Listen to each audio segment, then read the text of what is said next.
সকালে নাস্তার পরে চা খেতে খেতে যদি দিনটা শুরু হয় তাহলে আমার অনেক ভালো লাগে। আসসালামু আলাইকুম বন্ধুরা, কেমন আছেন? আশা করছি ভালো আছেন। আমরা আল্লাহর রহমতে ভালো আছি। এই তো সুপার এই সেটটাতে বসে চা খেতে আমার অনেক ভালো লাগে। মনে হয় যেন এক সোফায় বসে আরেক সোফায় পা রেখে আরামে রিল্যাক্স মতো হেলে ডুলে বসে খাওয়া যায়। সেই জন্য আমি এখানে বসে খেতে অনেক অনেক মজা পাই। তাই আমি সবসময় এখানে বসেই খাই।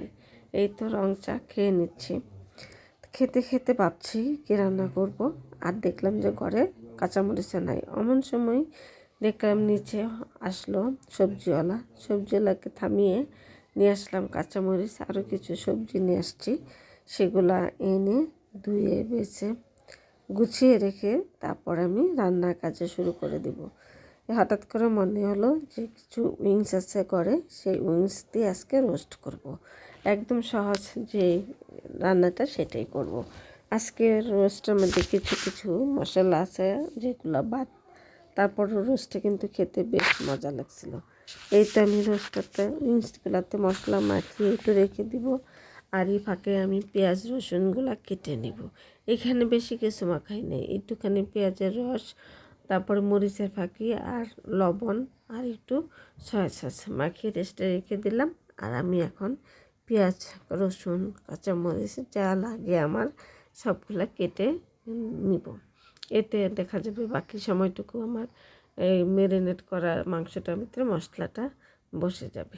যাই হোক, কাটাকাটি শেষ হয়ে গেছে। এখন আমি অন্য রোস্ট যেভাবে করি ঠিক সেভাবেই উইংসগুলোকেও ভেজে নিয়েছি। ভেজে নিলে ভালো লাগে, একটু রান্নার টেস্টটা আলাদা হয়। ভাজা ভাজা একটা জিনিসের টেস্টটা কিন্তু আলাদা হয়। এই ফার্স্ট আমি উইংসে রোস্ট করতেছি, এর আগে কখনো করি নেই। তারপরে কিন্তু অনেক অনেক ভালো লেগেছিল। এই তো 9 পিস ছিল, ভেজে নিয়েছি। আর এখানে পেঁয়াজ দিয়ে দিলাম, পেঁয়াজ আর রসুন কুচি দিয়ে দিয়েছি এখানে।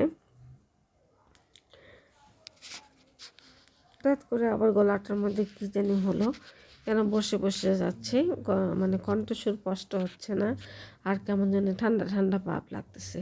মাঝে মাঝে এরকম হয়ে যায়, ঠান্ডা কিছু লাগে না, কিন্তু তারপরে গলাটার মধ্যে সমস্যা হয়ে যাচ্ছে। যাই হোক বন্ধুরা, এই তো পেঁয়াজগুলো বেরেস্তার মতো যখন হয়ে গেছে তখনই আমি কিছুটা পেঁয়াজ বাটার জন্য রেখে দিলাম, আর বাকিটুকুর ভিতরে সমস্ত মশলা দিয়ে দিছি। এখানে মশলা ব্যবহার করেছি এলাচ, দারচিনি, তেজপাতা। আজকে লংও ছিল না, গোলমরিচও ছিল না, দেই নাই। তবে এই 2টা মরিচ বাকি আছে, দেই নাই, বাদ পড়ছে। আরেকটা বাদ পড়ছে পোস্তদানা। আর এখানে আমি দিয়ে দিলাম মরিচের ফাঁকি আর ধনিয়ার আর জিরার ফাঁকি দিয়ে, আর আদা তো দিয়ে দিলাম, আদার পেস্টটা দিয়েছি। দিয়ে সুন্দর করে মশলাটাকে একদম মাখো মাখো করে কষিয়ে নিলাম। নিয়ে ভাজা উইংসগুলোও দিয়ে দিয়েছি।